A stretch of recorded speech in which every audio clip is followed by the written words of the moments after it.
खुश रहना है तो जिंदगी के फैसले अपनी परिस्थितियों को देख कर लें। दुनिया को देख कर जो फैसले लेते हैं वो दुखी ही रहते हैं। कोई कुछ भी कहे, बस अपने आप को शांत रखो, क्योंकि सूरज की किरणें कितनी भी तेज क्यों ना हो, समुद्र सूखा नहीं करते। एक ने शिकायत की कि है मेरे ईश्वर, बड़ी मुश्किल से मैंने घोंसला बनाया था, आपने तूफान भेज दिया और मेरा घर उजड़ गया।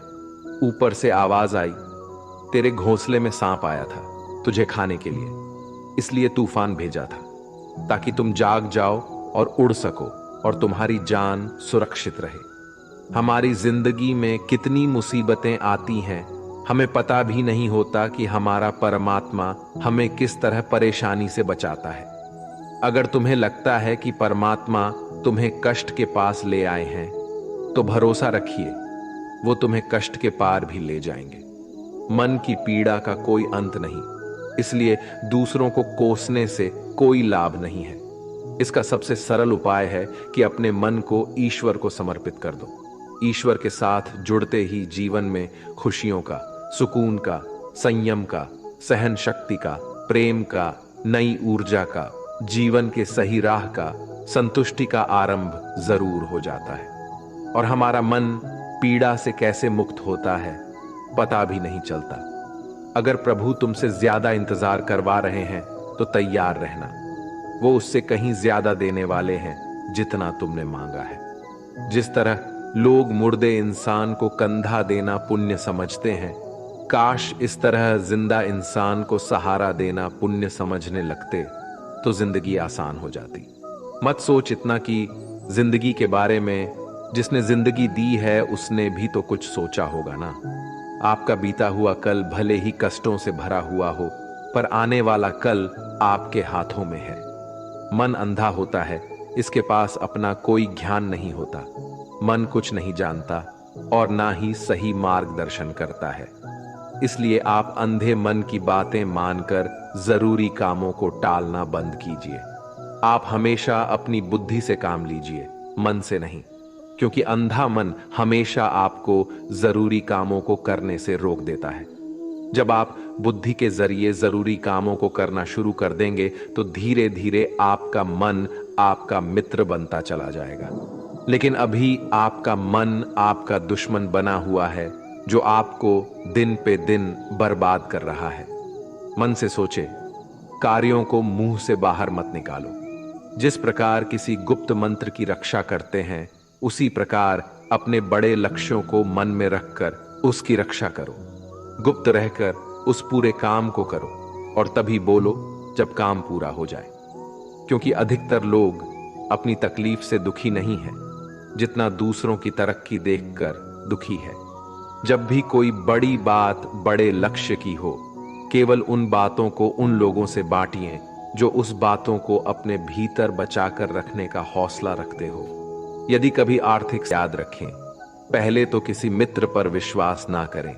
यदि आपके आसपास ऐसे कोई लोग हैं जिनकी जीवन शैली लगातार नकारात्मक कार्यों में लिप्त है, वो कितने भी गरीबी दोस्त क्यों ना हो, आज नहीं तो कल आपको नुकसान सामने वाले से अधिक सफल होके लिया जा सकता है। बुरा करने का ख्याल आए तो कल पे टालो, अच्छा करने का ख्याल आए तो उसे आज ही कर डालो। साथ रहकर जो छल करे उससे बड़ा कोई शत्रु नहीं हो सकता, और जो हमारे मुंह पर हमारी बुराई बता दे उससे बड़ा कोई मित्र नहीं हो सकता। याद रहे, साफ साफ बोलने वाला कड़वा जरूर होता है। बनना है तो किसी की कमी बनो, जरूरत नहीं। जरूरत तो कोई भी पूरा कर सकता है, लेकिन कमी किसी की कोई भी पूरा नहीं कर सकता।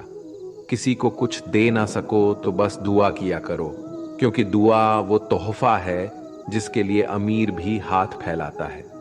जहां लगे कि हमारी वजह से दूसरों को तकलीफ हो रही है, वहां से हट जाना ही बेहतर है। रोहों से जुड़े रिश्तों पर फरिश्तों के पहरे होते हैं। कोशिश कर लो तोड़ने की, ये और भी कह रहे होते हैं। गलतियों में वो ताकत होती है जो आपको पहले से बेहतर बना सके। छल कपट और पाप उतना ही करना जितना आप भुगत सको, क्योंकि कुदरत किसी को नहीं छोड़ती। सबका हिसाब जमीन पर ही होता है। अगर आपका कोई दुश्मन नहीं है तो इसका मतलब आप उन जगहों पर भी खामोश थे जहां सत्य बोलना बहुत जरूरी था। प्रेम निशुल्क होते हुए भी इस धरती का सबसे महंगा सुख है। जिंदगी में अब तक इतना तो पता चल गया है कि कुछ गहरे रिश्ते होते हैं कमजोर लोगों से, जो खिलौनों की तरह विश्वास तोड़ देते हैं। बारिश और धूप दोनों के मिलने से ही इंद्रधनुष बनते हैं। इसलिए खूबसूरत जिंदगी के लिए सुख और दुख दोनों ही जरूरी है। चिंता और तनाव में इंसान तभी होता है जब वह खुद के लिए कम और दूसरों के लिए ज्यादा जीता है। उस लम्हे को बुरा मत कहो जो आपको ठोकर पहुंचाता हो, बल्कि उस लम्हे की कदर करो क्योंकि वो आपको जीने का अंदाज सिखाता है। आपकी सफलता में वो शामिल होते हैं जिन्हें आप चाहते हैं। आपके संघर्ष में वो शामिल होते हैं जो आपको चाहते हैं। निखरता वही है जो पहले सबसे ज्यादा बिखर चुका होता है। यही जीवन का सत्य है। हर पल सबको खुश नहीं रख सकते, तो कभी कोई बिछड़ जाएगा, कोई दूरी बनाने की कोशिश में रहेगा, कोई मतलब से तुम्हारे पास आएगा, और हजारों में एक दो ही होंगे जो कठिन वक्त क्यों ना हो हाथ थामने का बहाना ढूंढेंगे। कुछ गलत फैसले जिंदगी का सही मतलब सिखा देते हैं। रिश्ते बनाए रखने की सिर्फ एक ही शर्त है, किसी की कमियां नहीं, अच्छाई देखिए। जरूरत के बगैर लोगों का ख्याल रखना एक अच्छे व्यक्तित्व की पहचान होती है। हमेशा उम्मीद ईश्वर पे रखो, क्योंकि इस पूरी दुनिया में जितनी जल्दी ईश्वर राजी होता है, इतनी जल्दी कोई राजी नहीं होता। जिस व्यक्ति का मन शांत होता है, जो व्यक्ति बोलते और अपना काम करते समय शांत रहता है, वह वही व्यक्ति होता है जिसने सत्य को पा लिया और जो दुख तकलीफ से मुक्त हो चुका है। माचिस की तिल्ली दूसरों को जलाने से पहले स्वयं चलती है। इस प्रकार हमारा गुस्सा भी माचिस की एक तिल्ली की तरह है, जो दूसरों को बर्बाद करने से पहले स्वयं को तिल्ली की तरह बर्बाद करता है। समझदारी की बातें सिर्फ दो ही लोग करते हैं, एक वो जिसकी उम्र अधिक हो, दूसरा वो जिसने बहुत कम उम्र में बुरा वक्त देखा हो। इस दुनिया में जुनून जैसी कोई आग नहीं है, मूर्खता जैसी कोई जाल नहीं है, नफरत जैसा कोई दरिंदा नहीं है, और लालच जैसी कोई धार नहीं है। गण 36 नहीं, केवल 4 चाहिए: अच्छा व्यवहार, साफ नीयत, नेक दिल और ईमानदारी। जिस दिन तुम जान जाओगे कि तुम्हारे अलावा इस दुनिया में कोई और नहीं, उस दिन से तुम्हारी असल जिंदगी शुरू हो जाएगी। अत्यधिक उम्मीदों को विराम दो, मन की शांति फिर से वापस लौट आएगी। कुछ लोग हमेशा हंसते रहते हैं क्योंकि उन्हें पता है कि उनका दर्द समझने वाला कोई नहीं है। किसी को दिल की बात बता भी देंगे तो वो मजाक ही बनाएगा। जो दूसरों का हक और खुशी छीन लेता है, उसके सुख की उम्र बहुत कम होती है। बहुत नम्रता चाहिए रिश्ते निभाने के लिए। छल कपट में तो सिर्फ महाभारत रची जाती है। हमेशा वो काम करे जो सही है, वो ना करे जो आसान है। करीबी और गरीबी का सिखाया हुआ सबक इंसान को अंदर से बदलने पर मजबूर कर देता है। जिस तरीके से बात करते हो, उस तरीके से सुनना भी पसंद करो। ईश्वर को अपना सबसे करीबी दोस्त बना लो, क्योंकि परमात्मा ही एक ऐसा है जो तब तक साथ देते हैं जब सारी दुनिया हमारा साथ छोड़ देती है। ऐसे लोगों से दोस्ती बनाए रखिए जो आपको बेहतर बनाने के लिए प्रेरित करता हो, जो आपको अपनी जवाबदारी माने। यारी के साथ ही रहना। मौसम और इंसान कब बदल जाए इसका कोई भरोसा नहीं। भगवान कहते हैं कि तुम मेरी ओर देखोगे तो मैं भी तुम्हारी ओर देखूंगा। तुम जिस भाव से मुझे याद करोगे, उसी भाव से मैं तुम्हारे पास आऊंगा। बदला लेने के लिए मत सोचो, आराम से बैठो। जिन लोगों ने आपके साथ बुरा किया है, अंत में उनके साथ भी बुरा ही होगा। इस दुनिया में जुनून जैसी कोई आग नहीं है, मूर्खता जैसी कोई जाल नहीं है, नफरत जैसा कोई दरिंदा नहीं है, और लालच जैसी कोई धार नहीं है। प्रसन्नता का कोई मार्ग नहीं है, बल्कि प्रसन्नता ही एक मार्ग है। अगर आप सही दिशा में हैं तो चिंता मत कीजिए, बल्कि उस दिशा में चलते रहिए। ऐसा करने से अवश्य ही आप अपने लक्ष्य को प्राप्त कर लेंगे। इस पूरी दुनिया में सबसे ज्यादा कीमती है समय, इसलिए इसे बर्बाद ना करें, नहीं तो अंत में आपको पछतावे के अलावा कुछ नहीं मिलेगा। जिंदगी में अपनी तुलना किसी से मत करो, जैसे चांद और सूरज की तुलना नहीं की जा सकती, क्योंकि दोनों ही अपने अपने वक्त पर ही चमकते हैं। यदि किसी काम को करने में डर लगे तो याद रखना, डर संकेत है कि आपका काम वाकई में बहादुरी से भरा है। ख्वाब जिनके ऊंचे और मस्त होते हैं, इम्तिहान भी उनके जबरदस्त होते हैं, हौसले भी उनके कई बार पस्त। श्रीमद् भगवद गीता एक ऐसा ग्रंथ जिसे दुनिया में सबसे ज्यादा पढ़ा तो गया है, लेकिन शायद सबसे कम समझा गया है। ऐसा क्यों है? क्योंकि गीता का ज्ञान हर किसी के लिए नहीं है। यह केवल उनके लिए है जिनके मन में एक सच्ची प्यास है, जीवन में आगे बढ़ने की प्यास, अपनी तकलीफों और चुनौतियों को पार करने की प्यास। यह ज्ञान उस व्यक्ति के लिए है जो सफलता के शिखर को छूना चाहता है, या बस अपनी साधारण सी जिंदगी को एक असाधारण दिशा देना चाहता है। वास्तव में गीता कोई केवल धार्मिक ग्रंथ नहीं, बल्कि एक जीवन गाइड है। इसका असली काम आपको आपकी हर समस्या का समाधान देना है, आपके हर उलझे हुए प्रश्न का उत्तर देना है, और जब आप जीवन के चौराहे पर खड़े हों तो आपको आगे बढ़ने का सही रास्ता दिखाना है। यह आपको सिखाती है कि कैसे अपने कर्मों को पूरी लगन से करें और कैसे परिणामों की चिंता से मुक्त रहें। इसीलिए जो इंसान अपने जीवन को बेहतर बनाने के लिए गंभीर है, उसे ही गीता का अनमोल ज्ञान समझ में आएगा। लेकिन अगर कोई इसे सिर्फ मनोरंजन के लिए या अपनी जानकारी का दायरा बढ़ाने के लिए पढ़ता है, तो वह इसके असली गहरे अर्थ को कभी नहीं समझ पाएगा। वह बस शब्दों के सागर के ऊपर ऊपर तैर कर रह जाएगा, ज्ञान के मोतियों तक नहीं पहुंच पाएगा। संक्षेप में कहें तो श्रीमद् भगवद गीता सिर्फ एक किताब नहीं, बल्कि एक आईना है जो आपको आपसे मिलाता है। यह आपके अंदर की शक्तियों को जगाती है और आपको सिखाती है कि जीवन की हर परिस्थिति का सामना कैसे करें। यह हर उस इंसान के लिए है जो सच में जीना चाहता है, न कि सिर्फ जिंदगी काटना चाहता है। वास्तविकता में गीता का असली काम यही है कि आपकी हर समस्या का हल आपको देना, आपके हर प्रश्न का उत्तर आपको देना, और आपको जिंदगी में आगे बढ़ने के लिए सही रास्ता दिखाना। आज हम उसी भगवद गीता की 10 शिक्षाओं के बारे में चर्चा करेंगे। श्रीमद् भगवद गीता की पहली शिक्षा यह है कि यह कलयुग अर्थ और काम का युग है। इसका मतलब आज के युग में लोग आपसे सिर्फ तभी रिश्ता रखेंगे, आपसे सिर्फ तभी प्रेम से बात करेंगे, या तो उनका आपसे कोई काम बनता हो या आपसे किसी को पैसे मिलते हो। आज के समय में किसी के मीठे शब्दों से उसके चरित्र को अच्छा मत समझ लेना। यह मीठे शब्द आपको फंसाने के लिए बोले जाते हैं।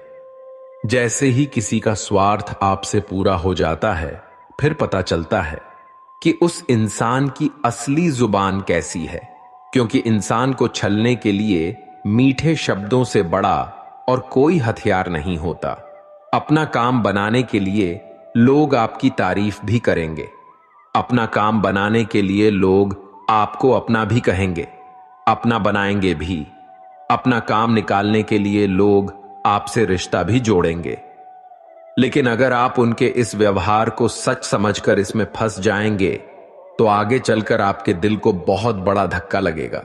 कहते हैं ना, वक्त आने पर गधे को भी बाप बनाना पड़ता है।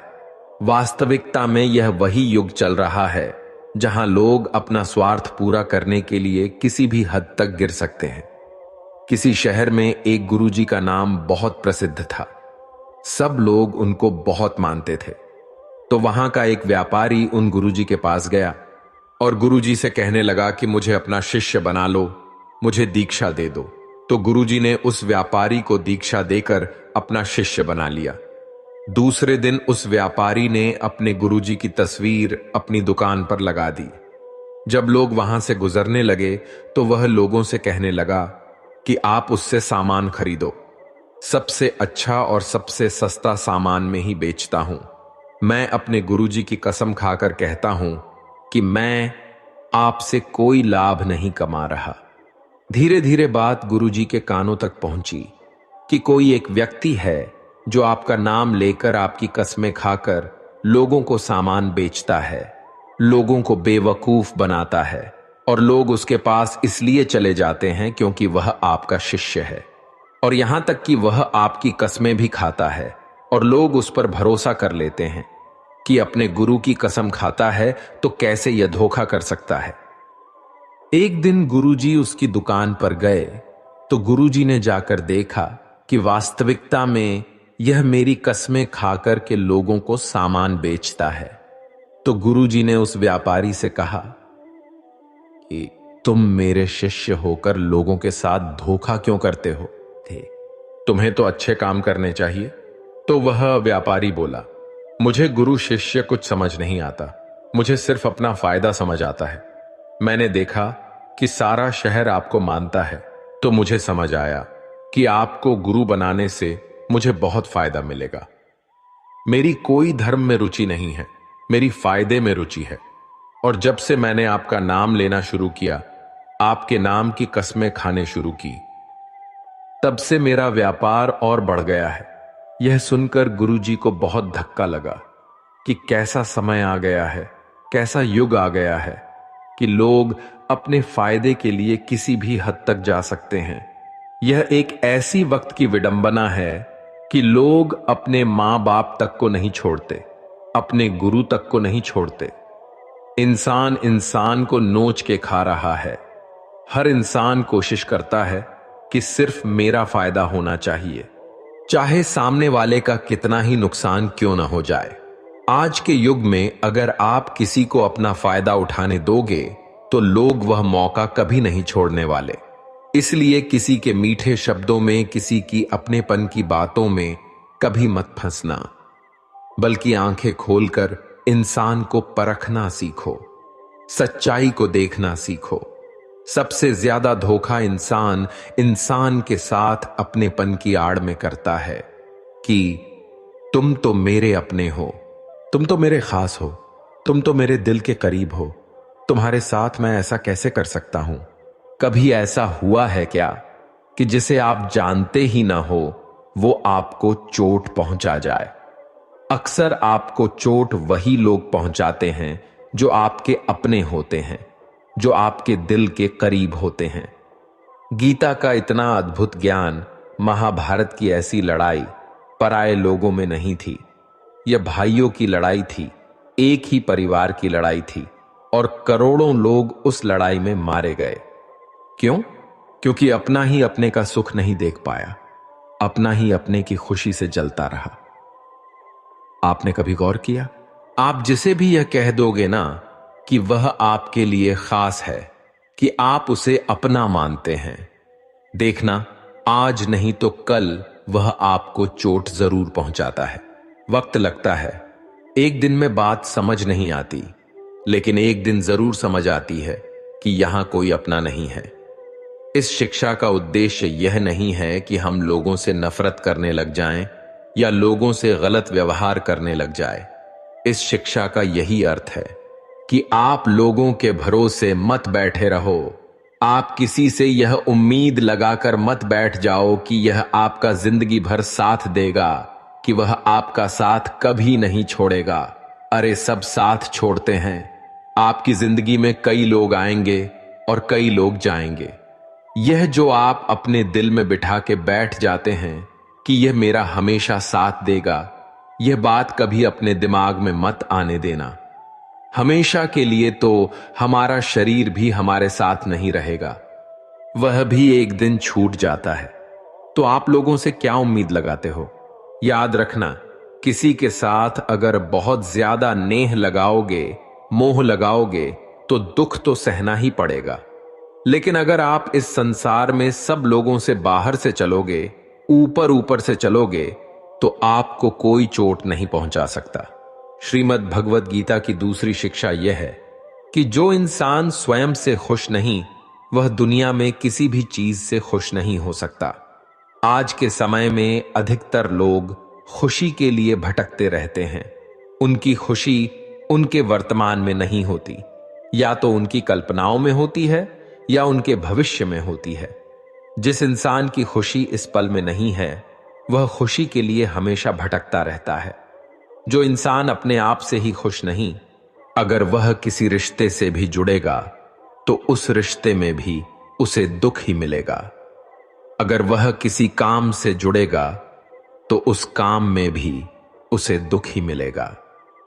वह जहां जाएगा अपने साथ अपने दुख की ऊर्जा साथ ले जाएगा। याद रखना, जगह बदलने से, रिश्ते बदलने से, काम बदलने से खुशी नहीं आती, लेकिन इंसान खुद को बदल दे तो जिंदगी में खुशियां जरूर आती हैं।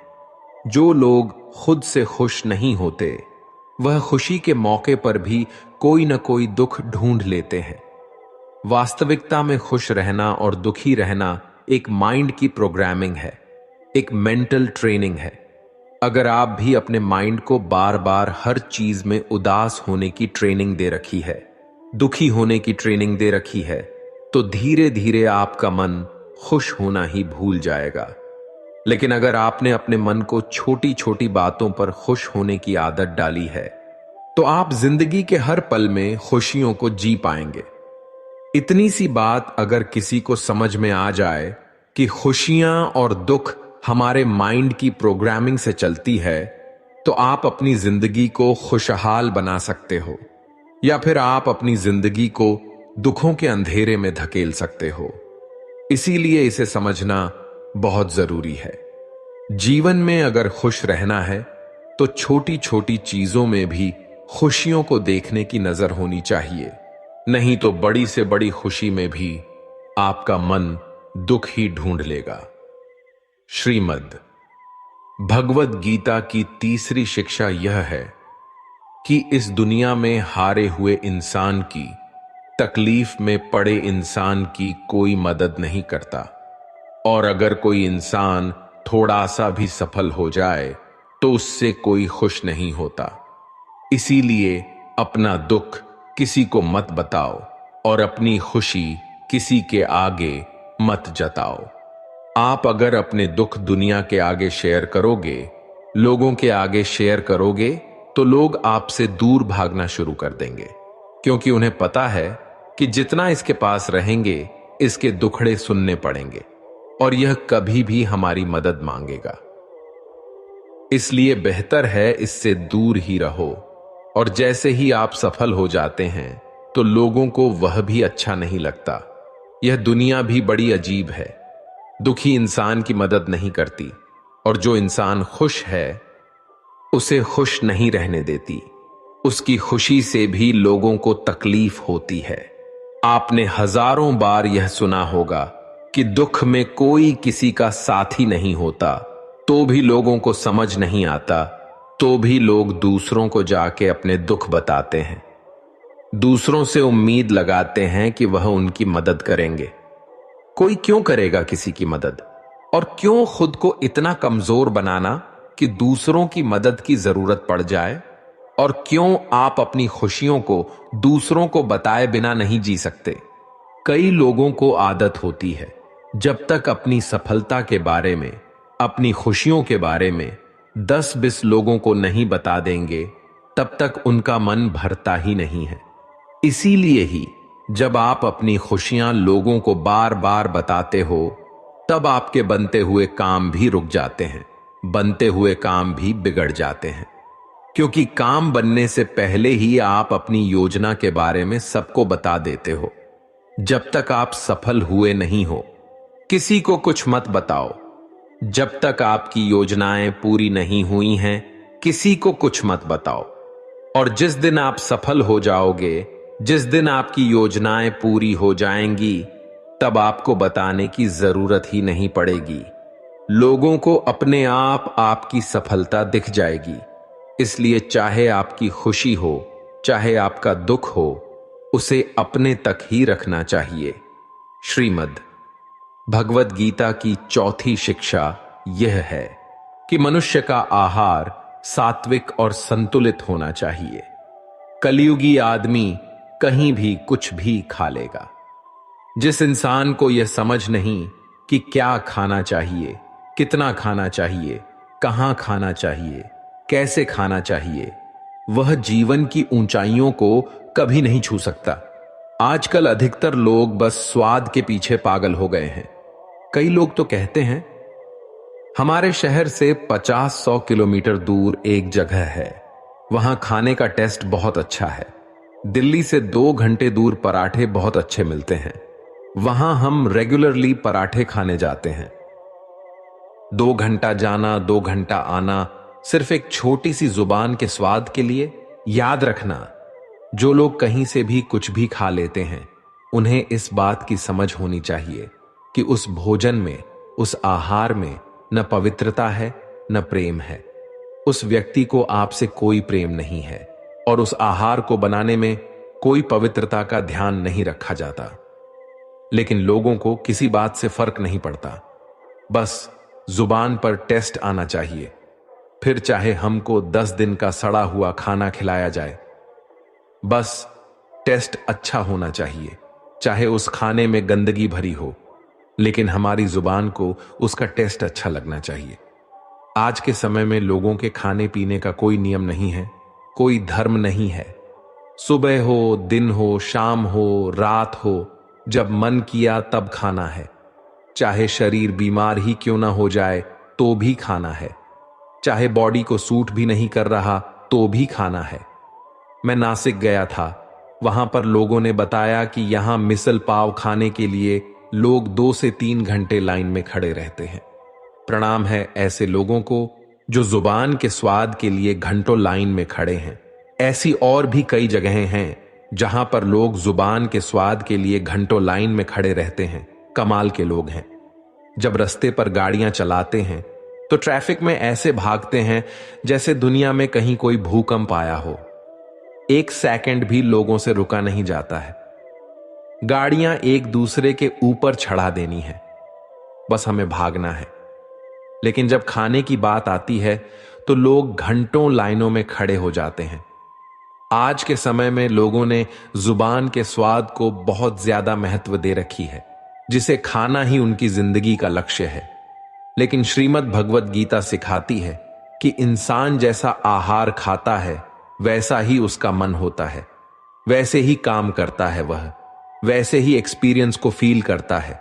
श्री कृष्ण कहते हैं कि सात्विक अन्न से मन सात्विक होता है, शांत होता है, खुश रहता है, और जो तामसी और राजसी आहार करते हैं उनका मन चिड़चिड़ा होने लगता है।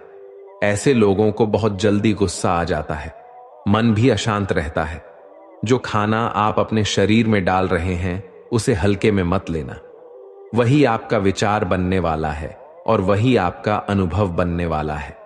श्रीमद् भगवद गीता के 6ठे अध्याय में भगवान श्री कृष्ण ने अर्जुन को भोजन के बारे में विस्तार से बताया है कि भोजन 3 प्रकार का है, सात्विक, तामसिक और राजसिक। सात्विक आहार आपके शरीर की उम्र को बढ़ाता है, आपके मन को सुख देता है, आपके माइंड में आपको सेटिस्फेक्शन देता है, जीवन को खुशी देता है, और ऐसा आहार रसमय होता है। राजसी आहार दुख, शोक और रोग उत्पन्न करने वाला होता है। इसीलिए बहुत ज्यादा गर्म, तीखा और जलन पैदा करने वाला खाना रजोगुणी आहार कहा जाता है। और जो खाना घंटों पहले बनाया गया हो, जीवों की हत्या करके बनाया गया हो, बहुत अपवित्रता से बनाया गया हो, बहुत ज्यादा गर्म, बहुत ज्यादा तीखा और खट्टा हो, या जिसमें नशीले पदार्थ डाले जाते हो, ऐसा खाना तमोगुणी आहार कहा गया है। और इनमें से जैसा आप खाना खाएंगे वैसे ही आपकी बुद्धि होगी, वैसे ही आपका जीवन बनने वाला है। इसलिए श्रीमद् भगवद गीता यह सिखाती है कि अगर आप जीवन में खुश रहना चाहते हो तो हमेशा सात्विक और संतुलित आहार ही करना चाहिए। श्रीमद् भगवद गीता की 5वीं शिक्षा यह है कि खुद को ऐसा कभी मत बनाओ कि लोग आपका इस्तेमाल करके चले जाएं। खुद को ऐसा कभी मत बनाओ कि लोग आपको चोट पहुंचाकर चले जाएं। अपने आप को कभी भी बेचारा बनाकर नहीं जीना चाहिए। इससे लोग आपको अच्छा नहीं मानेंगे, बल्कि आपका फायदा उठाएंगे। आपको कैसा बनना है, यह आप पर निर्भर करता है। अगर लोग आकर के आपको आसानी से चोट पहुंचा जाते हैं, आपका इस्तेमाल करके चले जाते हैं, तो आपको गौर करना चाहिए कि ऐसा क्या कारण है कि लोग आपको आसानी से चोट पहुंचा देते हैं। क्योंकि कई लोग दुनिया में ऐसे होते हैं जिसे बात करने में भी लोगों को डर लगता है। जिस इंसान का मन मजबूत है उसे कोई चोट नहीं पहुंचा सकता, लेकिन जो इंसान मन से ही कमजोर है उसे चोट पहुंचाना बहुत आसान हो जाता है। इसलिए यह बहुत जरूरी है कि आपका मन मजबूत होना चाहिए, आपके विचार मजबूत होने चाहिए। कमजोर मन और कमजोर विचारों के साथ जियोगे तो जगह जगह आपको चोट ही लगती रहेगी। इसलिए अपने आप को ऐसा कभी मत बनाओ कि आपको कोई भी चोट पहुंचाकर चला जाए। श्रीमद् भगवद गीता का छठा उपदेश है कि मनुष्य को दुष्कर्म का त्याग करके हमेशा सत्कर्म करते रहना चाहिए। जब मनुष्य किसी भी कर्म को सिर्फ और सिर्फ अपने स्वार्थ के लिए ही करता है, तब वह अपने स्वार्थों की पूर्ति करते करते कब दुष्कर्मों में लग जाता है, कब बुरे कर्मों में लग जाता है, उसे पता ही नहीं चलता। लेकिन जब कर्म को करते हुए मन में निस्वार्थ भाव आता है, लालच का भाव नहीं आता, तो वह इंसान बुरे कर्मों से बचा रहता है। क्योंकि लालच ऐसी चीज है जो अच्छाई और बुराई की समझ खत्म कर देती है, सही गलत का फर्क मिटा देती है। इसलिए जो इंसान अपनी लालच, अपना स्वार्थ नहीं छोड़ सकता, वह कभी किसी का भला नहीं कर सकता। ऐसा इंसान न समाज की सेवा कर सकता है, न लोगों की सेवा कर सकता है, न अपने देश की सेवा कर सकता है। क्योंकि उस इंसान का लक्ष्य सिर्फ और सिर्फ अपना फायदा निकालना होता है, सिर्फ अपना पेट भरना होता है। एक लालच से भरा हुआ प्राणी जुर्म करने में भी देर नहीं करता, कोई अपराध करने में भी देर नहीं करता। इसीलिए जीवन में अपने स्वार्थ से थोड़ा ऊपर उठकर जीना चाहिए। क्योंकि कर्म का चक्कर ऐसा है, जिसने जो किया है उसका फल उसे जरूर मिलता है। जिसने जो बीज बोया है उसका फल उसे जरूर मिलेगा। अगर किसी ने कांटे बोए हैं तो उसे कांटे ही मिलेंगे। अगर किसी में फूल मोए हैं तो जिंदगी भी उसका फूलों की तरह स्वागत करेगी। श्रीमद् भगवद गीता का 7वां उपदेश है कि जिस इंसान को अपनी जिंदगी में, अपने आसपास की दुनिया में, अपने रिश्तों में हमेशा सब कुछ बुरा ही दिखाई देता है, सब कुछ गलत ही दिखाई देता है, ऐसा इंसान बहुत जल्दी ही डिप्रेशन में चला जाता है। जो इंसान अपनी जिंदगी में एक भी खुशी नहीं ढूंढ पाया, खुश रहने का एक भी कारण नहीं ढूंढ पाया, उसके हैप्पी हार्मोन्स धीरे धीरे कम होने लगते हैं और अकेलापन, उदासी, डिप्रेशन उसके जीवन में बढ़ने लगते हैं। माना कि बाहर की परिस्थितियों को आप कंट्रोल नहीं कर सकते, लेकिन उन परिस्थितियों में आपको खुश रहना है या आपको दुखी होना है, यह पूरा चुनाव सिर्फ आपका है। कई लोग कहते हैं कि ऐसी परिस्थितियों में कोई कैसे खुश रह सकता है, तो फिर दुखी रहो। और अगर दुखी रहना नहीं पसंद तो फिर अपनी परिस्थितियों को बदलने की कोशिश करो। और कोई ऑप्शन नहीं है आपके पास। या तो जो परिस्थिति चल रही है उसमें खुश रहो, अगर वह परिस्थिति पसंद नहीं आ रही है तो उस परिस्थिति को बदल दो। लेकिन अगर आप दोनों नहीं कर पा रहे तो आप हमेशा पिसते रहोगे, क्योंकि ना तो आप परिस्थिति बदल पा रहे हो, ना ही आप अपने विचार बदल पा रहे हो। खुश रहना है तो दोनों में से एक चीज तो बदलनी ही होगी।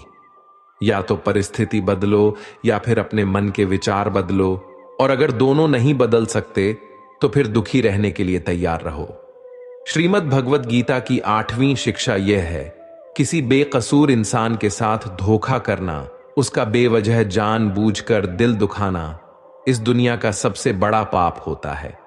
श्री व्यास देव जी महाराज, जिन्होंने महाभारत की रचना की, 18 पुराणों की रचना की, उनसे किसी ने पूछा कि आपने इतने सारे शास्त्र लिखे, इतनी किताबें लिखी, इतना कोई कैसे पढ़ सकता है? आप इन सारी किताबों का सार बता दो, एक ही शीर्ष में बता दो कि इन सब ग्रंथों में लिखा क्या है। तो व्यास जी बोले, परोपकार पुण्याय पापाय परपीडनम अष्टादश पुराणीषु व्यास स वचनम द्वय। व्यास जी कहने लगे कि मैंने सारे शास्त्रों में कोई दो बातें खास रूप से लिखी हैं कि मेरे लिखे गए सारे शास्त्रों का सार सिर्फ दो बातों में समाया है। एक, किसी की दिल को खुश करना सबसे बड़ा परोपकार है, सबसे बड़ा धर्म है, और किसी के दिल को दुखाना, किसी के मन को चोट पहुंचाना सबसे बड़ा पाप है। श्रीमद् भगवद गीता की 9वीं शिक्षा यह है कि जब तक आप औरों से सम्मान की उम्मीद करते रहोगे तब तक आपका अपमान होता ही रहेगा। जब तक आपको यह इच्छा है कि कोई आपकी कदर करे तब तक आपकी कोई कद्र नहीं करेगा। सम्मान चाहने वाले का अपमान निश्चित ही होता है।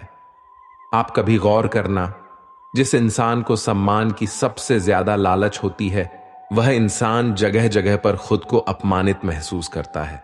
वह कहते हैं ना कि शादियों में फूफा जी मुंह बना लेते हैं, हर चीज पर खुद को अपमानित महसूस करते हैं। क्यों?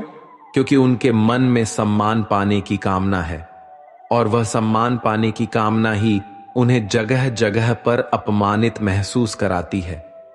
हालांकि कोई उनका कुछ करता नहीं है, लेकिन जब जिस सम्मान को पाने की उम्मीदें मुंह लगाकर बैठते हैं उसी की वजह से उन्हें लगता है कि हर जगह हमारा अपमान हो रहा है। कुछ अजीब ही चक्र है।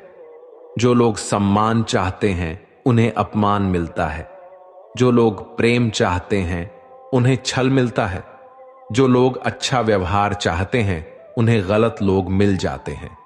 वास्तविकता में सम्मान चाहने और मांगने की चीज नहीं है, वह आपके कर्मों के अनुसार आपको स्वयं मिलता है। प्रेम मांगने की चीज नहीं है, वह आपके व्यवहार के अनुसार आपको स्वयं मिलेगा। जब आप इन चीजों को मांगने लगते हो, चाहने लगते हो, तो बदले में आपको सारी उल्टी चीजें ही मिलने लगती हैं। इसीलिए जीवन में सम्मान की उम्मीद लोगों से मत रखना, प्रेम की उम्मीद लोगों से मत रखना, और अच्छे व्यवहार की उम्मीद भी लोगों से मत रखना। कई लोग कहते हैं कि हम कम से कम इतना तो डिजर्व करते हैं कि सामने वाला हमसे अच्छा व्यवहार करे। सामने वाला आपसे कैसा व्यवहार करेगा आप उसे कंट्रोल नहीं कर सकते। वह उसके लिए पूरी तरह से आजाद है। वह आपके साथ अच्छा व्यवहार करें या बुरा व्यवहार करें, आप उसमें कुछ नहीं कर सकते। इसलिए ऐसी चीजों को चाहना ही छोड़ दो जिन पर आपका कंट्रोल नहीं है।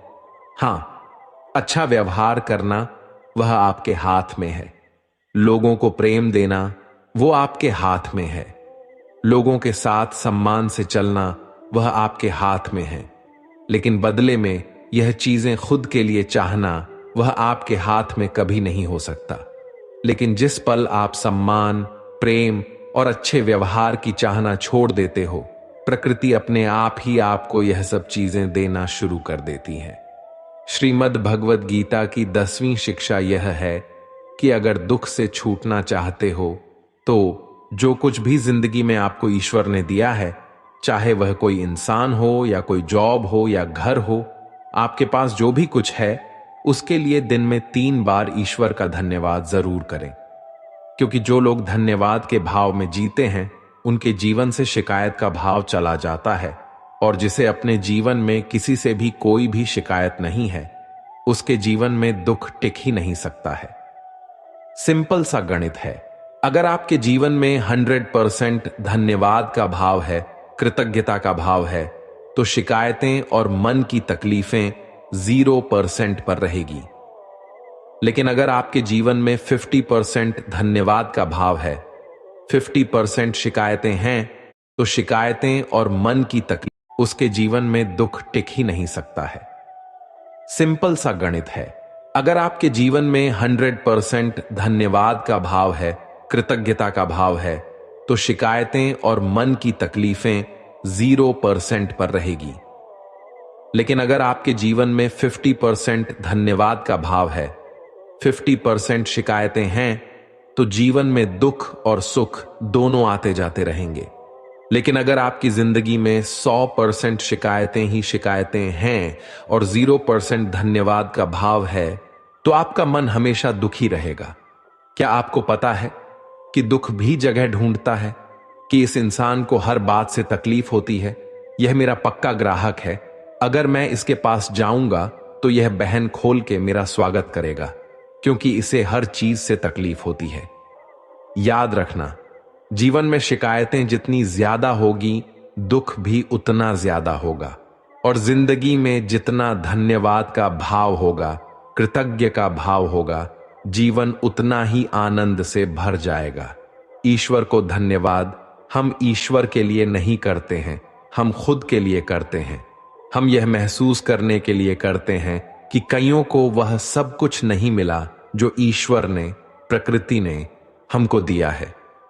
एक व्यक्ति तपती हुई धूप में चला जा रहा था।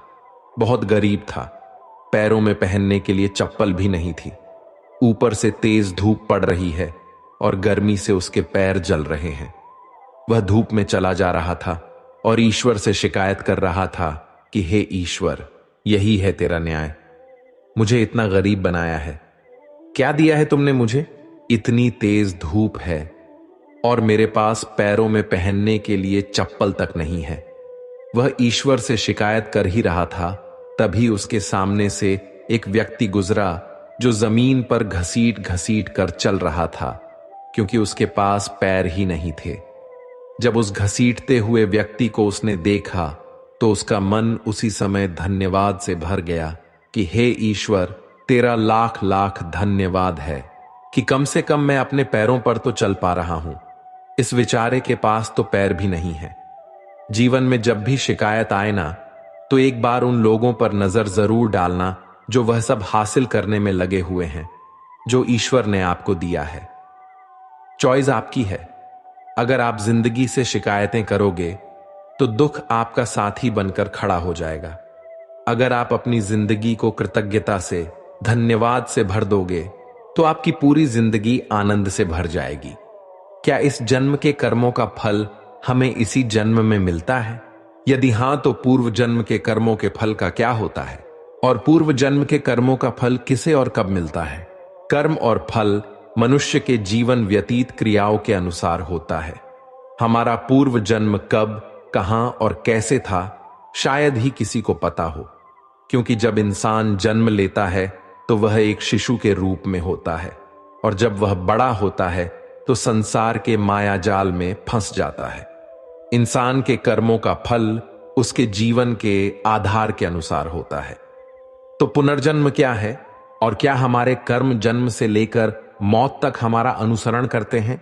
गीता में भगवान श्री कृष्ण ने अर्जुन को यह बात समझाई थी कि लोगों को उसके कर्मों का फल हमेशा मिलता है।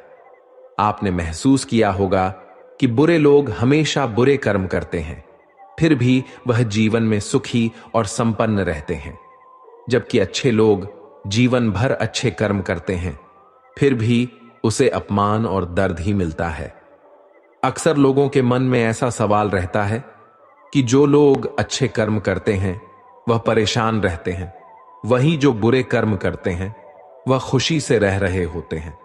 अच्छे कर्म करने वाले परेशान होते हैं कि आखिर उन्हें इतनी परीक्षा क्यों देनी पड़ रही है, जबकि जो अधर्म की राह में है वह खुश हैं और जिंदगी का लुत्फ उठा रहे हैं। अक्सर लोग सोचते हैं कि अब अच्छाई का जमाना ही नहीं रहा। अगर आपके मन में भी यह सवाल आया है तो आज आप इसका जवाब सुन लीजिए। यह जवाब वह है जो भागवत गीता में लिखा है और श्री कृष्ण ने अर्जुन को दिया था।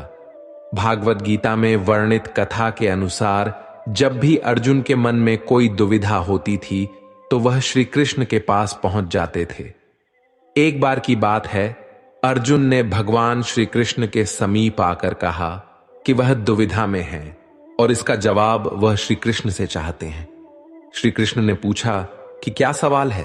अर्जुन ने कहा, मुझे यह जानना है कि अच्छे लोगों के साथ हमेशा बुरा ही क्यों होता है, वहीं बुरे लोग खुशहाल दिखते हैं। अर्जुन के मुंह से ऐसी बातें सुनकर श्री कृष्ण मुस्कुराए और कहा, मनुष्य जैसा सोचता है और महसूस करता है वैसा कुछ नहीं होता है, बल्कि अज्ञानता की वजह से वह सच्चाई नहीं समझ पाता है। अर्जुन उनकी यह बात समझ नहीं पाए। इसके बाद श्री कृष्ण ने क्या कहा वह जानते हैं। कान्हा ने अर्जुन से कहा कि हे पार्थ, मैं तुम्हें एक कथा सुनाता हूं। उसे सुनकर तुम समझ जाओगे कि हर प्राणी को उसके कर्म के हिसाब से ही फल मिलता है। प्रकृति हर किसी को अपनी राह चुनने का मौका देती है। अब वह मनुष्य की इच्छा पर निर्भर करता है कि उसे धर्म की राह लेनी है या अधर्म की। कथा शुरू करते हुए श्री कृष्ण ने कहा, एक नगर में दो पुरुष रहा करते थे। एक पुरुष व्यापारी था जिसके जीवन में धर्म की बहुत महत्ता थी। वह पूजा पाठ में यकीन रखता था। वह हर रोज मंदिर जाता था और दान धर्म भी करता था और हर रोज भगवान की पूजा करता था। वहीं दूसरा पुरुष बिल्कुल विपरीत था। वह हर रोज मंदिर तो जाता था, लेकिन पूजा करने नहीं, बल्कि मंदिर के बाहर से जूते चप्पल चुराने। उसे दान और धर्म से कोई लेना देना नहीं था। समय बीतता गया और एक दिन बहुत जोर की बारिश हो रही थी। इस वजह से मंदिर में पुजारी के अलावा कोई नहीं था। यह बात जब दूसरे पुरुष को पता चली तो उसने कहा कि यह सही मौका है मंदिर का धन चुराने का। पंडित से नजर बचाकर उसने मंदिर का सारा धन चुरा लिया। उसी समय धर्म कर्म में विश्वास रखने वाला व्यक्ति भी मंदिर पहुंचा। दुर्भाग्य से मंदिर के पुजारी ने उसे ही चोर समझ लिया और चिल्लाने लगे। वहां लोग एकत्र हो गए और उसे बहुत मारा। किसी तरह वह बचते बचाते वहां से निकला तो दुर्भाग्य ने उसका साथ वहां भी नहीं छोड़ा। मंदिर के बाहर वह एक गाड़ी से टकरा गया और घायल हो गया। फिर वह व्यापारी लंगड़ाते हुए घर जाने लगा तो रास्ते में उसकी मुलाकात उस पुरुष से हुई जिसने मंदिर से धन चुराया था। उसने कहा, आज तो मेरी किस्मत चमक गई, एक साथ इतना सारा धन मिल गया। यह सब देखकर उसे बहुत बुरा लगा और उसने अपने घर से भगवान की सारी तस्वीरें निकाल दी। कुछ सालों बाद दोनों पुरुषों की मृत्यु हो गई। मरने के बाद जब दोनों यमराज की सभा में पहुंचे और भले पुरुष ने दूसरे व्यक्ति को देखा तो उसे बहुत गुस्सा आया। उसने क्रोधित होकर यमराज से पूछ ही लिया, मैं तो हमेशा अच्छे कर्म करता था, दान में विश्वास रखता था, उसके बदले जीवन भर मुझे अपमान और दर्द ही मिला और इस व्यक्ति को नोटों से भरी पोटली। आखिर ऐसा भेदभाव क्यों? इस पर यमराज ने कहा, पुत्र, तुम गलत समझ रहे हो। जिस दिन तुम्हारी गाड़ी से टक्कर हुई थी वह दिन तुम्हारे जीवन का आखिरी दिन था, परंतु तुम्हारे अच्छे कर्मों की वजह से तुम्हारी मौत सिर्फ एक छोटी सी चोट में बदल गई। तुम इस दुष्ट व्यक्ति के बारे में जानना चाहते हो। दरअसल इसके भाग्य में राजयोग था, मगर इसके कुकर्मों और अधर्म की वजह से वह सिर्फ एक छोटी सी धन की पोटली में बदल गया। कथा सुनाने के बाद श्री कृष्ण अर्जुन से कहते हैं, पार्थ, क्या अब तुम्हें तुम्हारे सवाल का जवाब मिल गया? ऐसा सोचना कि भगवान तुम्हारे कर्मों को नजरअंदाज कर रहे हैं, यह बिल्कुल भी सत्य नहीं है। भगवान हमें कब, क्या, किस रूप में दे रहा है मनुष्य को समझ में नहीं आता है, मगर आप अच्छे कर्म करते रहे तो भगवान की कृपा हमेशा बनी रहती है। इसलिए अपने अच्छे कर्मों को बदलना नहीं चाहिए, क्योंकि उसका फल हमें इसी जीवन में मिलता है। इसलिए मनुष्य का फर्ज है कि वह हमेशा अच्छे कर्म करते रहे, क्योंकि श्री कृष्ण ने गीता में भी बताया है कि किसी के द्वारा किया गया कर्म बेकार नहीं जाता है, चाहे वह अच्छा हो या बुरा। दोस्तों, हम जैसा कर्म करते हैं वैसा ही हमें फल मिलता है। अगर हमने अच्छे कर्म किए होते हैं तो उसका हमें अच्छा फल मिलता है, और बुरे कर्म किए होते हैं तो हमें उसका फल बुरा मिलता है। अगर हमारे साथ कुछ बुरा होता था तो पहले लोग ऐसा बोलते थे कि जरूर उसने पिछले जन्म में कुछ बुरा किया होगा, इसलिए इसके साथ ऐसा इस जन्म में हुआ। लेकिन अगर हम बात आज के जमाने की करें तो हमें अपने कर्म का हिसाब भी इसी जमाने में चुकाना पड़ता है। पहले भगवान नोट और कलम लेकर सभी के कर्म का हिसाब करते थे, इसलिए पिछले जन्म का हिसाब इस जन्म में होता था। लेकिन आज तो इंटरनेट का जमाना है, इसलिए भगवान भी लैपटॉप लेकर बैठते हैं और सभी के कर्म का हिसाब इसी जन्म में होता है। यह कहानी भी कर्म के बारे में ही है। हमारा जैसा कर्म होता है वैसा ही फल हमें मिलता है। एक छोटे से गांव में एक लड़का रहता था। वह लड़का बहुत ज्यादा गरीब परिवार से था। वह अपनी स्कूल की पढ़ाई करता था और स्कूल के बाद लोगों के घर घर जाकर सामान बेचने का काम करता था। इस तरह घर घर जाकर सामान बेचकर उसे जो भी पैसे मिलते थे उसी में से वह अपनी स्कूल की फीस भरता था। वह लड़का हर रोज की तरह एक दिन स्कूल के बाद दोपहर को सामान बेचने के लिए निकला था। उसे बहुत जोर की भूख लगी थी। उसने यह तय किया कि मैं अब जिस भी घर पर जाऊंगा और सामान बेचूंगा उस घर से पैसे नहीं खाना मांग लूंगा। वह एक घर के पास जाता है और बाहर से दरवाजा खटखटाता है। उस घर में से एक लड़की बाहर निकलती है और वह दरवाजा खोलती है। उस लड़के ने उससे पानी मांग लिया। लड़की ने देखा कि यह लड़का बहुत थका सा है। वह लड़की अंदर जाती है और सोचती है कि यह लड़का बेचारा न जाने कब से इधर उधर सामान बेचता होगा, शायद उसे भूख लगी होगी। लड़की यह सब सोच रही थी और वह उसके लिए पानी की जगह पर दूध का गिलास लेकर उसे देती है। लड़का बहुत भूखा था, इसलिए वह दूध पी लेता है और बहुत खुश हो जाता है। उसे लगता है कि इस दुनिया में अभी भी इंसानियत जिंदा है। लड़का भगवान का धन्यवाद करता है। वह अब लड़की से पूछता है कि आपको मैं कितने पैसे दूं इस दूध के। लड़की ने कहा, मुझे आपसे कोई पैसे नहीं लेने हैं। मेरी मां मुझे हमेशा ऐसा कहती है कि हमें दूसरों की मदद करनी चाहिए। लड़के ने कहा, आपको कुछ लेना है इस सामान में से? लड़की ने कहा कि आप कुछ मत दीजिए, मुझे कुछ नहीं लेना है। लड़के ने जाते हुए कहा कि मैं आपका दिल से धन्यवाद करना चाहता हूं क्योंकि आपने मेरी मदद की। इतना बोलते हुए वह लड़का वहां से चला जाता है। कुछ समय के बाद इस लड़के ने अपनी स्कूल और कॉलेज की पढ़ाई पूरी कर ली और वह एक अच्छा डॉक्टर बन गया। यह लड़का अब एक शहर में अच्छे हॉस्पिटल में डॉक्टर था। इधर इस लड़की के घर वालों की आर्थिक परिस्थिति दिन बिगड़ रही थी। एक दिन ऐसा आया कि यह लड़की बहुत बीमार हो गई।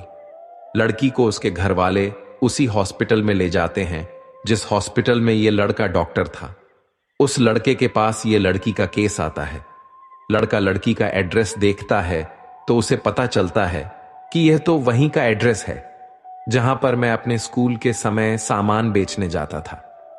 लड़के को अब उस लड़की को देखकर याद आ जाता है कि यह तो वही लड़की है जिसने मुझे मदद की थी। जब मैं भूखा था तब उसने मुझे दूध पीने के लिए दिया था। लड़का उस लड़की का इलाज अच्छे से करता है और अपनी टीम को भी इसके इलाज में कोई कमी नहीं रहनी चाहिए ऐसा बोलता है। वह लड़की ठीक हो जाती है। अब बारी थी लड़की की हॉस्पिटल का बिल देने की। वह मन ही मन बोल रही थी कि पता नहीं कितना बिल होगा। वह बहुत चिंतित थी क्योंकि उसके घर वालों की आर्थिक परिस्थिति इतनी अच्छी नहीं थी कि वह लोग इलाज का बिल दे पाए। लड़की ने जैसे ही बिल का लिफाफा हाथ में लिया वैसे ही उसने देखा कि उसमें उसका जो भी इलाज हुआ था वह सब लिखा था और साथ में एक छोटी सी पर्ची भी थी। उस पर्ची में लिखा था कि आपने इलाज का बिल बहुत सालों पहले एक गिलास दूध से पे कर दिया है। डॉक्टर तभी वहां पर पहुंच जाते हैं और यह लड़की उनको पहचान लेती है और उनसे कहती है कि आपका बहुत बहुत शुक्रिया। दोस्तों, अगर आप कुछ अच्छा करते हैं तो अच्छाएं आपके पास घूमकर जरूर आएगी। हमें अक्सर हमारे कर्म के हिसाब से ही फल मिलते हैं। जैसा हमारा कर्म होता है वैसा ही हमें कर्म का फल मिलता है। श्रीमद् भागवत गीता में योगीराज श्री कृष्ण महाराज ने संदेश दिया है कि व्यक्ति को अपने किए हुए शुभ और अशुभ सभी कर्मों का फल अवश्य ही भोगना पड़ता है। मनुष्य अपने जीवन में जैसे जैसे कर्म करता जाता है, वैसे वैसे ही उसके जीवन का निर्माण होता जाता है। परंतु परमात्मा ने मनुष्य को केवल कर्म करने की स्वतंत्रता दी है। कर्म फल की व्यवस्था परमात्मा के अधीन है। आपका जैसा कर्म होगा वैसा ही आपको फल मिलेगा, यह निश्चित है, क्योंकि परमात्मा न्यायकारी है। परमात्मा मनुष्य द्वारा किए जाने वाले प्रत्येक कर्मों को जानने वाला है। परमात्मा के आगे किसी की सिफारिश नहीं चलती। परमात्मा को कोई रिश्वत नहीं दे सकता। इसलिए परमात्मा को पूर्ण न्यायकारी कहा गया है। परमात्मा की अटल न्याय व्यवस्था से कोई भी आज तक न तो बचा है और न ही आगे बचेगा। इसलिए अच्छे कर्म करने वाला व्यक्ति निर्भय होता है और बुरा कर्म करने वाला व्यक्ति हर समय भयभीत होता है। अब सवाल यह है कि कर्मों का फल क्यों भोगना पड़ता है? क्या इसे टाला नहीं जा सकता है? दोस्तों, भगवत गीता के अनुसार कर्म का फल बिल्कुल भी टाल नहीं सकता। हम चाहे कितनी भी चालाकियां कर लें, कितने भी होशियार रहें, बेशक पूरी दुनिया की आंखों में धूल झोंक दें, बेशक आप इस बात को जान न पाएं, बेशक हम सभी अपने कर्मों से अनजान बने रहें, सब भूल सकते हैं, दुनिया भुला सकती है, पर कर्म फल निरंतर चुपचाप एक छाया की तरह अदृश्य शांत चित्त हमारे संग संग चलता रहता है। दोस्तों, कर्म फल कभी टाला नहीं जा सकता है। टालना हमारे बस में है ही नहीं। कई बार हमारे चालान होते हैं, कोई चीज चोरी होती है, दुर्घटनाएं होती रहती हैं, पैसा डूब जाता है। जिस तरह बुराई का फल बुरा होता है, उसी तरह अच्छाई का फल भी अच्छा होता है। यह फल हमें कभी भी, कहीं भी, किसी भी रूप में भुगतना पड़ेगा ही। सिर्फ और सिर्फ एक अवस्था पर यह टल सकता है। असल में टलेगा तो नहीं, पर इसका दर्द कम जरूर हो सकता है। वह यह कि अगर हम अपनी गलतियों को कबूल कर लें और परमात्मा की शरण में जाएं, आत्मसमर्पण करें और अच्छे कर्म करने शुरू कर दें, तभी हम अपने गलत कर्मों से होने वाली पीड़ा से बच सकते हैं, बशर्ते ईश्वर हमें माफ कर दे। हमारे इस जन्म में किए गए प्रबल कर्म का फल हमें इसी जन्म में मिल जाता है। शेष छुटपुट व प्रत्यक्ष परोक्ष भले बुरे कर्म हमारे कर्मों के संचित कोष में जमा होते रहते हैं, जो प्रारब्ध कर्म के फल रूप में हमारी जीवात्मा को विभिन्न 84 लाख योनियों में ले जाते हैं। यही 84 का चक्कर कहा जाता है। कुल मिलाकर कहा जा सकता है कि कर्म का फल जन्मों जन्मों तक हमारा साथ नहीं छोड़ता है। इसीलिए कर्म के सिद्धांत के अनुसार अपने जीवन को ढाल लीजिए और अपने कर्मों पर कड़ी नजर रखिए और ध्यान रखिए, कर्म, वाचा, मनसा, कर्मणा इन तीनों मार्गों से संपन्न होते हैं। इसका तात्पर्य यह हुआ कि किसी को मिथ्या या कटु वचन नहीं बोलना है, किसी के विषय में बुरा नहीं सोचना है, किसी का प्रत्यक्ष या परोक्ष बुरा नहीं करना है। यदि आपने ये तीनों नियम साध लिए तो यह सुनिश्चित है कि आप उत्तरोत्तर विकसित होते जाएंगे व जन्म दर जन्म कुलीन परिवार और उत्तम परिस्थितियों में जीवन जिएंगे। आपके जीवात्मा का निम्न योनियों में गिरना रुक जाएगा, बशर्ते कि आप अपने अहंकार के चलते किसी जन्म में पुनः उपरोक्त नियमों का उल्लंघन न कर बैठें। इस खतरे से बचने का एकमात्र उपाय यही है कि आप अकर्म की साधना में अपनी जीवन ऊर्जा खपाएं। अकर्म की साधना का तात्पर्य है ध्यान साधना द्वारा अपनी चेतना को अपने मन के परे स्थापित करते हुए अहंकार रहित जिए तथा हर कर्म को निष्काम भाव से अंजाम दें। इसे आप यूं भी समझ सकते हैं, मन के माध्यम से किए गए कर्म के साथ कर्म का फल ठीक उसी तरह से है जैसे आपके साथ आपकी परछाई। इस प्रकार उन कर्म फलों से बचा नहीं जा सकता, किंतु जैसे प्रकाश के ठीक नीचे खड़े होने पर हमारी परछाई नहीं बनती है, ठीक वैसे ही मन से परे रहते हुए आत्मा के प्रकाश में किए गए कर्म अपना फल देने के योग्य नहीं रह जाते हैं। महाभारत के युद्ध के पश्चात श्री कृष्ण भीष्म पितामह से मिलने पहुंचे तो भीष्म ने कृष्ण से पूछा कि हे केशव, मुझे इतना दर्द क्यों हो रहा है। तब श्री कृष्ण ने बताया कि पितामह, आप पिछले जन्म में राजा थे। आप कहीं जा रहे थे और रास्ते में एक सांप पड़ा था। आपने उसे मरा समझकर अपने तीर से उठाकर फेंक दिया और वह सांप नुकीली झाड़ियों में जा गिरा। उसके कांटे सांप के शरीर में बुरी तरह चुभ रहा था। सांप ने आपको खूब बददुआ दी थी, उसी का फल आपको मिल रहा है। जो कांटों का दर्द उसे हो रहा था, वही दर्द आपको तीरों की शैया के नुकीले बांस से हो रहा है। दोस्तों, इस प्रसंग से भी यह सिद्ध होता है कि पूर्व जन्म के कर्म का फल भोगना ही पड़ता है। दोस्तों, अब सवाल यह उठता है कि क्या इन कर्मों से छुटकारा पाने का भी कुछ उपाय है क्या? इसके लिए भगवान श्री कृष्ण ने गीता के 4 अध्याय में जो बताया है उसे सुनते हैं। श्री भगवान कहते हैं कि जो मनुष्य कर्म तो करता है लेकिन उस कर्म में अकर्म को देखता है, अर्थात यह नहीं सोचता है कि मैं ही करता हूं, वह खुद को एक माध्यम समझता है, वह फल की इच्छा नहीं रखता। वह जानता है कि संपूर्ण कर्म परमात्मा द्वारा हो रहा है। ऐसे मनुष्य को कर्म नहीं बांधता है।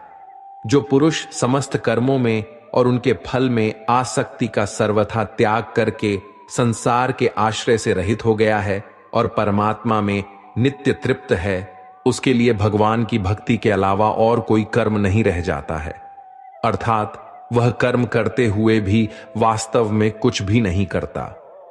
जिसने अपने मन और इंद्रियों को जीत लिया है और जिसने समस्त भोगों की सामग्री का परित्याग कर दिया है, ऐसा आशा रहित पुरुष केवल शरीर संबंधी कर्म करता हुआ भी पापों को नहीं प्राप्त होता है जिसको बिना मांगे जो मिले उसी में संतुष्ट रहता है। जो न किसी से ईर्ष्या करता है और न द्वेष, जो सुख दुख को एक समान भाव से देखता है, ऐसा मनुष्य कर्म योगी कहलाता है, जिसकी आसक्ति सर्वथा नष्ट हो गई है। जो अपने देह पर अभिमान नहीं करता और जो ममता से रहित हो गया है, जिसका चित्त निरंतर परमात्मा के ज्ञान में स्थित रहता है, वैसा कर्मयोगी अपना कर्म यज्ञ की तरह करता है और मोक्ष को प्राप्त होता है। जो अपना सब कुछ परमात्मा को अर्पित कर देता है, जिसके लिए परमात्मा ही सब कुछ है, जो अपने हर कर्म में परमात्मा को देखता है और हर कर्म परमात्मा के लिए करता है, वैसा कर्मयोगी मोक्ष का अधिकारी होता है। गीता में भगवान श्री कृष्ण कहते हैं कि मनुष्य को सदैव अच्छे कर्म करने चाहिए, क्योंकि कर्मों के क्षीण हो जाने पर भाग्य भी नष्ट हो जाता है। जिस मनुष्य का अपने कर्मों पर अटूट विश्वास होता है और जो मनुष्य अपने कर्मों पर सदा अडिग रहता है, वही मनुष्य जीवन में सफल होता है। श्री कृष्ण कहते हैं कि हर व्यक्ति को बिना कुछ सोचे समझे सिर्फ कर्म के मार्ग पर चलते रहना चाहिए। जो मनुष्य कर्म किए बिना सिर्फ फल की चिंता करता है, उसे जीवन में सिर्फ असफलता ही प्राप्त होती है। श्री कृष्ण के अनुसार परिस्थितियां चाहे कितनी भी खराब हों, वह हमेशा एक जैसी नहीं रहती है, वह बदलती जरूर है। इसलिए मनुष्य को बहुत धैर्य और हिम्मत से काम लेना चाहिए। श्री कृष्ण कहते हैं कि ईश्वर कभी भी किसी व्यक्ति के साथ नाइंसाफी नहीं करता, वह उसको केवल वही देता है जिसके वह लायक है। भगवान कहते हैं, कर्म करो लेकिन फल की इच्छा मत रखो। इस संसार में कोई भी मनुष्य किसी भी काल में शर्म मात्र भी बिना कर्म किए नहीं रहता, क्योंकि सारा मनुष्य समुदाय कर्म करने के लिए ही पैदा हुआ है। बिना कर्म किए कोई रह नहीं सकता है। जो मनुष्य समस्त इंद्रियों को वश में करके आसक्ति रहित कर्म करता है, वही श्रेष्ठ है, अर्थात वही कर्म योगी है। उसे कर्म का मार्ग दिखाते हुए श्री कृष्ण कहते हैं कि कर्म न करने की अपेक्षा कर्म करना ज्यादा श्रेष्ठ है, तथा कर्म न करने से मनुष्य का शरीर निर्वाह भी नहीं सिद्ध होता है। अर्थात मनुष्य को चाहिए कि वह सिर्फ अपने कर्तव्यों का पालन करे, क्योंकि कर्म नहीं करने से मनुष्य का जन्म लेना भी बेकार हो जाता है। भगवान कहते हैं, तू यज्ञ समझकर अपना कर्म कर। जिस प्रकार यज्ञ समाज और प्रजा की भलाई के लिए किया जाता है, उसी तरह तू अपने कर्मों को यज्ञ समझकर अर्थात अपना कर्तव्य समझकर कर्म कर।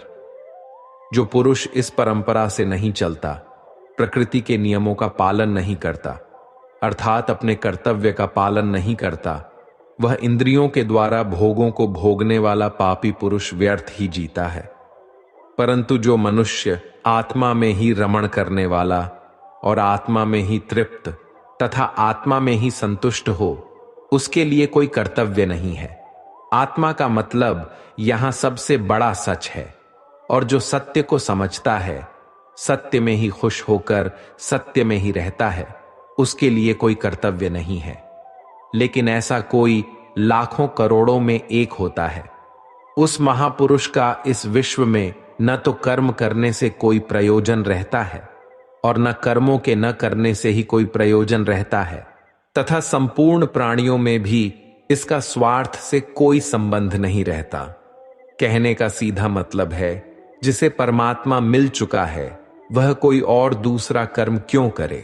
श्री कृष्ण कहते हैं, अगर तुमने कोई रिश्ता खोया है या किसी रिश्ते से निराश हो तो वह रिश्ता मुझसे बना लो, मैं कभी भी तुम्हें छोड़कर नहीं जाऊंगा। इसलिए तू निरंतर आसक्ति से रहित होकर अर्थात अपनी इच्छा को त्याग कर सदा कर्तव्य कर्म को भली भांति करता रहे, क्योंकि आसक्ति से रहित होकर कर्म करता हुआ मनुष्य परमात्मा को प्राप्त हो जाता है। बहुत से ऐसे लोग हैं जो कर्म करते हुए ही परम सिद्धि को प्राप्त हुए थे। जनक आदि ज्ञानी जन भी आसक्ति रहित कर्म द्वारा ही परम सिद्धि को प्राप्त हुए थे। इसलिए कर्म करना ही उचित है। श्रीमद् भगवद गीता में श्री कृष्ण कहते हैं कि जीवन में कुछ भी स्थायी नहीं है, इसलिए स्वयं को अधिक तनावग्रस्त न करें। किसी के साथ चलने से न तो कोई खुशी मिलती है और न ही लक्ष्य। इसलिए मनुष्य को सदैव अपने कर्मों पर विश्वास करते हुए अकेले चलते रहना चाहिए। श्रेष्ठ पुरुष जो जो आचरण करता है, अन्य पुरुष भी वैसा वैसा ही आचरण करते हैं। वह जो कुछ प्रमाण कर देता है, समस्त मनुष्य समुदाय उन्हीं के पद चिन्हों पर अपने रास्ते चुनता है। इसलिए सज्जन व्यक्तियों को सदैव अच्छा व्यवहार करना चाहिए। कान्हा कहते हैं, मेरा इन तीनों लोकों में न तो कुछ कर्तव्य है और न ही कोई वस्तु प्राप्त करने योग्य है, फिर भी मैं कर्म में ही बरतता हूं, अर्थात मैं भी कर्म करते हुए अपने कर्तव्य का निर्वाह करता रहता हूं। श्री भगवान कहते हैं, यदि मैं कर्मों को करने में सावधानी न बरत दूं तो बड़ा अनर्थ हो जाएगा, क्योंकि मनुष्य सब प्रकार से मेरे ही मार्ग का अनुसरण करते हैं। इसलिए यदि मैं कर्म न करूं तो यह सब मनुष्य नष्ट भ्रष्ट हो जाएंगे और मैं संघकर्ता का करने वाला हो जाऊंगा तथा समस्त प्रजा को नष्ट करने वाला बन जाऊंगा।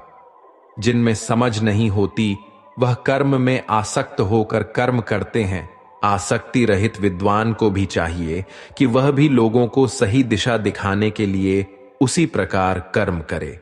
जो ज्ञानी है, जिन्हें ईश्वर की सच्चाई मालूम हो चुकी है, उनकी यह जिम्मेदारी बन चुकी है कि उनके काम करने के तरीके से कहीं किसी और के मन में काम करने के प्रति अश्रद्धा या अपमान न पैदा हो जाए। इसलिए उन ज्ञानी जनों के लिए यह जरूरी है कि वह ऐसा उदाहरण सामने रखें जिससे हर कोई अपना कर्म, अपना कर्तव्य करने के लिए प्रेरित हो। वास्तव में संपूर्ण कर्म सब प्रकार से प्रकृति के गुणों द्वारा किए जाते हैं, तो भी जिसका अंतःकरण अहंकार से मोहित हो रहा है, ऐसा अज्ञानी मैं करता हूं, ऐसा मानता है। तामसिक गुण वाले व्यक्ति आलस्य या नींद इसी प्रकार के कर्म करते हैं। राजसिक गुण वाले बात बात पर शौर्य या बहादुरी दिखाने का काम करते हैं। लेकिन ज्ञानी मनुष्य जानते हैं उसके गुण ही उससे कर्म करवा रहे हैं। और जो ज्ञानी नहीं होते वह समझते हैं कि सब कुछ वही कर रहे हैं। कर्म में लगे हुए ज्ञानियों को यह जानना चाहिए कि गुण ही उनसे कर्म करवाते हैं, वह खुद कुछ भी नहीं करते। और जो ज्ञानी इस बात को समझ लें तो यह उनकी जिम्मेदारी होती है कि वह अज्ञानियों को समझाए कि कर्म ही उनका धर्म है। श्री कृष्ण कहते हैं कि तुम मुझ अंतर्यामी परमात्मा में अपने सारे कर्मों को अर्पण कर दे। जो कोई मनुष्य दोष दृष्टि से रहित और श्रद्धा युक्त होकर मेरे इस मत का सदा अनुसरण करते हैं वे भी संपूर्ण कर्मों से छूट जाते हैं। परंतु जो मनुष्य मुझ में दोषारोपण करते हुए मेरे इस मत के अनुसार नहीं चलते हैं उन मूर्खों को तू संपूर्ण ज्ञानों में मोहित और नष्ट हुआ ही समझ। गीता में श्री कृष्ण कहते हैं, दूसरे के कर्तव्य का पालन करने से भय होता है और स्वधर्म में मरना भी बेहतर होता है। श्री कृष्ण के अनुसार हमें दूसरे का अनुसरण या नकल करने की बजाय स्वधर्म को पहचानना चाहिए। दूसरों का अनुसरण करने से मन में भय उत्पन्न होता है। श्री कृष्ण के अनुसार डर हटाने का एक ही उपाय है और वह है अपना स्वधर्म पहचानना और उसी में जीना। भगवान कहते हैं, रजोगुण से उत्पन्न होने वाले काम वासना और क्रोध ही मनुष्य से पाप कर्म करवाते हैं। इसलिए काम, वासना और क्रोध मनुष्य का सबसे बड़ा शत्रु है। जिस प्रकार धुएं से अग्नि और धूल से दर्पण ढक जाता है तथा जिस प्रकार गर्भाशय से गर्भ ढका रहता है उसी प्रकार कामनाओं से ज्ञान ढका रहता है। इस प्रकार शुद्ध चेतन स्वरूप जीवात्मा का ज्ञान कामना रूपी नित्य शत्रुओं द्वारा ढका रहता है जो कभी भी तुष्ट न होने वाली अग्नि की तरह जलता रहता है। इंद्रियां, मन और बुद्धि कामनाओं के निवास स्थान होते हैं। इनके द्वारा कामनाएं ज्ञान को आच्छादित करके जीवात्मा को मोहग्रस्त कर देती हैं।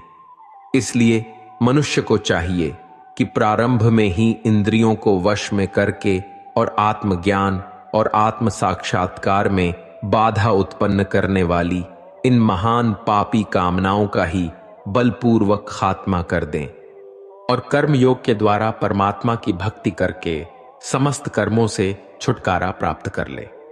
दोस्तों, अगर आपको हमारा यह वीडियो पसंद आया तो कमेंट में जय श्री राधे कृष्ण लिखें और ऐसे ही प्रेरणादायक वीडियो देखने के लिए हमारे चैनल को सब्सक्राइब कर ले। जय श्री राधे कृष्ण।